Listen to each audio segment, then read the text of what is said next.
I am a venture capitalist. I've been here at Doughty Hanson for about 6 years. I'm originally American.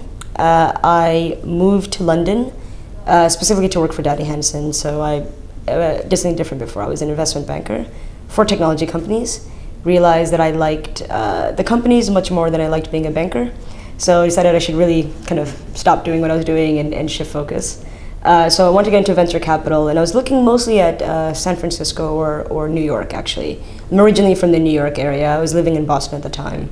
And then I had an offer to interview at Doughty Hanson in London, and I came, and I'd lived outside of the US before. I'd lived in Korea for a year, South Korea, and I really enjoyed that experience. And I just thought it was a really good thing to kind of take myself out of the country I'd been born and raised in, and to just kind of learn a lot more about the world and learn a lot more about how it works from a different city. So that was the original idea, and it was supposed to be for a couple of years. And then I ended up really loving venture capital, really loving London, and really loving just what I do and where I was doing it. So I've been here now 6 years, always with Doughty Hanson, and very actively investing in startups.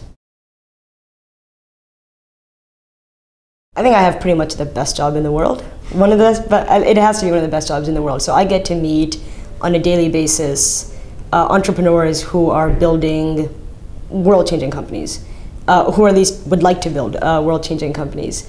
And get to see kind of these companies that at the moment might just be an initial product, or even not even a product, maybe a wireframe. But the vision is that in 3, 4, or 5 years, kind of everyone will be using this, and it'll change the world in some way.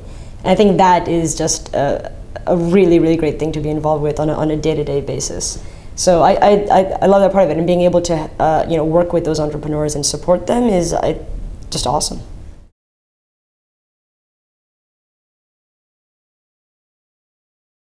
I focus mostly on consumer companies, so consumer internet and consumer mobile companies.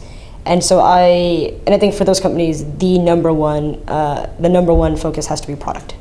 So I'm very product oriented, product and design oriented. So I look for companies that not just have this great vision of what they want to do, but they've translated that into a product that is a really great consumer product. I think with companies that if you don't have a great product, you're always going to be spending more money and more time making up for the fact that you don't have a really great product. So that has to be just the absolute core. It has to be the first thing about your company. And it's also, I think, the other reason I'm product-centric is when you look at a product, the initial product, it's almost never the ultimate product. But when you look at the initial product, you learn a lot about the founders.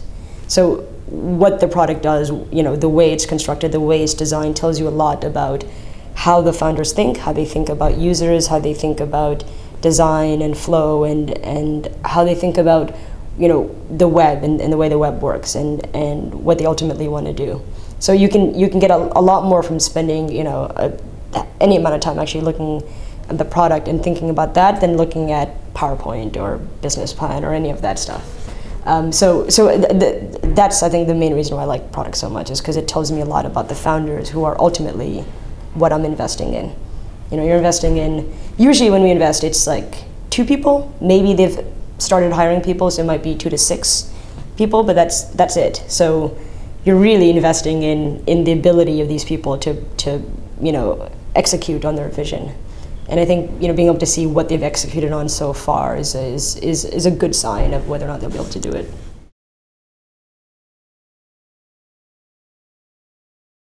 I work with 3 companies mostly here.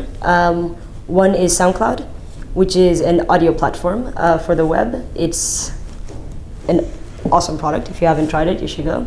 SoundCloud.com. And it's a company that we invested in them in April 2009, so about 2 years ago. They were quite early then. They had about 50,000 or 100,000 users when we invested, and it was at the time a sort of collaboration site for professional and semi-professional musicians.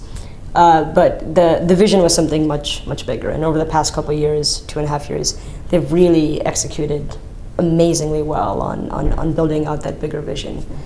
So that one is based in Berlin. Then we have another one that's based here in London. It's called Handmade Mobile, and their main product is Flirtomatic, which is a mobile and web cross-platform flirting and dating site.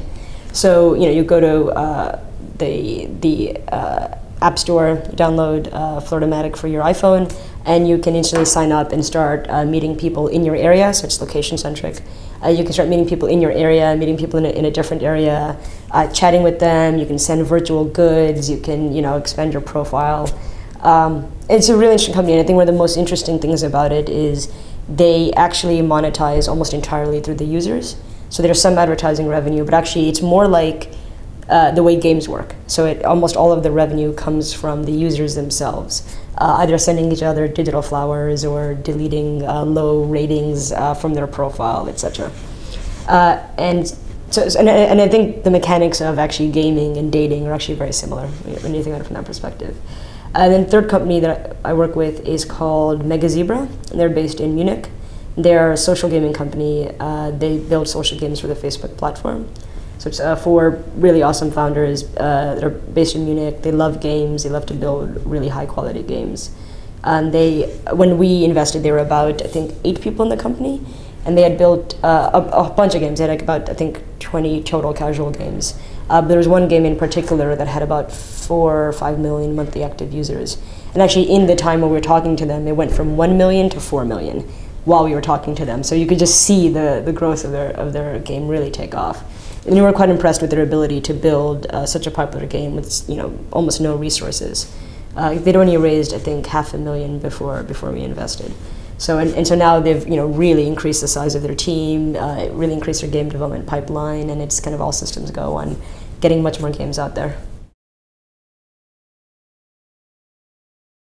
We haven't made an investment yet in a company that originates from Eastern Europe, but actually I started noticing about 2 years ago, maybe 3 years ago, particularly at Seed Camp, but even outside of Seed Camp, that a lot of really high quality companies were coming out of Eastern Europe in various countries. I mean, so Slovenia, which I think is actually more Southern Europe than Eastern Europe, but from Slovenia, from Romania, from Poland, from Estonia, we were just seeing really high quality entrepreneurs. In particular, they had amazing engineering talent.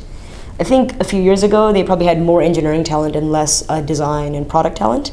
That's really changed. This year, and even last year, I started noticing some really high quality product focused companies coming out of those areas. And I mean, that's one of the reasons why I'm so interested in coming to How2Web, is to really understand more about that region, that scene. What are the real difficulties of starting a company in that area? I mean, I have some really good friends that are from Poland, and they'll tell me that starting a company in Poland, like being an entrepreneur, is a sign that you're crazy, in the culture. And so I think it must be really, really difficult to actually be an entrepreneur coming from those regions, but it actually just makes you that much better.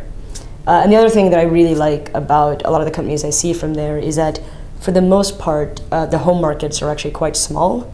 So most of the companies from day one think globally. At the very least, they think multi-country, but most of the ones I've seen actually think from a global perspective. And that's something that I really like in companies. I don't like necessarily, I don't quite that like regional champions. I really like companies that, want to, have a global product. And I think that fits in very well with consumers. Consumers are, they're everywhere. So there's no reason you should focus your company on just one country if you can help it.